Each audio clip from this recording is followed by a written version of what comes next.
to Kush News, the newscast of the African diaspora. I'm your anchor, Ochanda, daily bringing you the top stories from Africa and the Caribbean. Let's take a look at today's news on Friday, July 28th, 2023.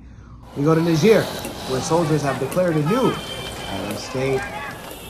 Soldiers who staged a coup in Niger declared their leader the new head of state on Friday, hours after the general asked for national and international support despite rising concerns. Spokesman Major Amadou Ambrame said that on state television that the constitution was suspended and that General Abdurrahman Tishani was in charge. Nigériens, mes chers compatriotes, le mercredi 26 juillet 2023, les forces de défense et de sécurité regroupées au sein du Conseil national pour la sauvegarde de la patrie in efforts to battle terrorist groups as well as take care of Africa's Sahel region, where Russia and Western countries have vied for influence in the first fight against extremism. Also today, Kenya's President William Ruto had made a statement on condemning the coup overthrow in Niger. And calls for the immediate release of President Mohamed Bazoum, who is reportedly seized by members of the Presidential Guard. The capital on where the presidential palace overthrow had taken place. We want to hear directly from you. Let's go to Central African Republic, where citizens are gearing up for a referendum. Voters in Central African Republic will cast their ballot Sunday on a plan to change the constitution. A troubled country in the landlocked nation has been grappled by conflict and political turmoil for more than a decade. This change in the constitution will open the door for a third term by President Faustin Touadera. Touadera was first elected as the president of Central African Republic back in 2016 and emerged from a civil war that spiraled along lines following a coup. Violence persists today at lower levels, though, and Touadera was re-elected as president back in 2020 after a vote by accusations of fraud and low turnout. The proposed constitutional change will raise the presidential term from 5 to 7 years and also erase its 2-term limit. His supporters say that his tenure would be reset to 0, enabling him to run again for the next presidential election. The main opposition parties and civil society groups are calling for a boycott of the poll, describing it as flawed by an incomplete electoral roll and electoral overseers who lack independence. In Bangui, many people said that the Central African Republic should focus on addressing poverty, which afflicts nearly 3/4 of the population, on rooting and outtrench corruption, and on ending violence. Open protests against the referendum have been low-key, and opponents have been threatened and harassed. On July 14th, around 500 people attended a protest rally, braving a ban by authorities who described the initiative as subversive. Around 1.9 million people are eligible to take part in Sunday's vote, and whether they will be able to do so is a question.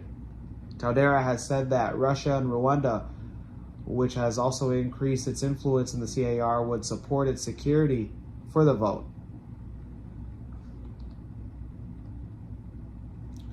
Revising the Constitution and justifying this to extend the 2-term presidential has become a growing trend in Africa. It occurred in Guinea and Ivory Coast back in 2020.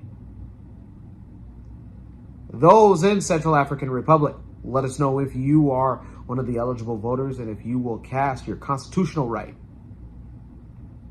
Let's go to the Caribbean and end it there. We go to St. Kitts and Nevis, where they're going to now start offering kidney transplants. Prime Minister of St. Kitts and Nevis, Terence Drew, said that kidney transplant surgeries would soon be available in the island nation. Drew provided the update while appearing on a recent radio program. He stated that it's for people who cannot catch a plane and go overseas. These people are dying. sooner than they should because they don't have access to transplants. I can't allow our people to die when we have the opportunity here in our nation to save lives. I also encourage people to eat well and exercise and keep their blood pressure under control, and also change your lifestyle. But in the event that you start to develop end stages of diseases, we want to make sure that we have an option for you here. Dr. Terrence Drew also added that a team from the international north would be visiting the country soon to train staff at the hospitals on proper use of dialysis machines that they recently received.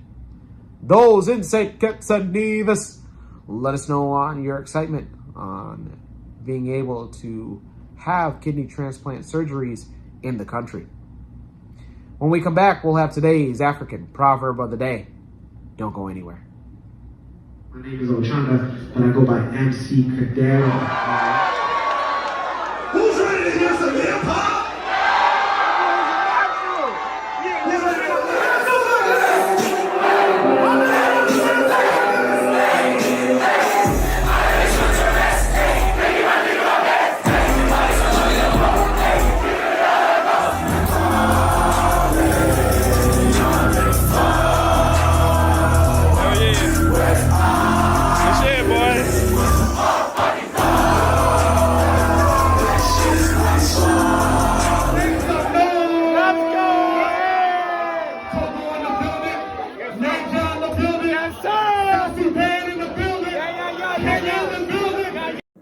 For baby showers, birthdays, weddings, visit www.mccadero.com, the official website of the #1 MC in the game.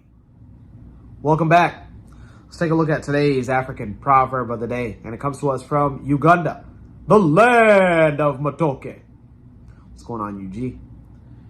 And it reads, with wealth, one wins a woman. Once again, with wealth, one wins a woman. Ugandan proverb. And many women, absolutely. You know, with wealth, they will provide a means for an economy. You know, there's a reason on why typically individuals that have wealth are usually pretty well off in the dating sector. So go ahead and, young man, get yourself some money. Let me know your interpretation of today's African proverb of the day, as well as your thoughts, views, questions, comments, and concerns on the top stories. Don't forget to hit that like button. Make sure that it remains and stays your best friend. For Kush News on Kush Convos TV, I'm Ochanda. We'll see you soon.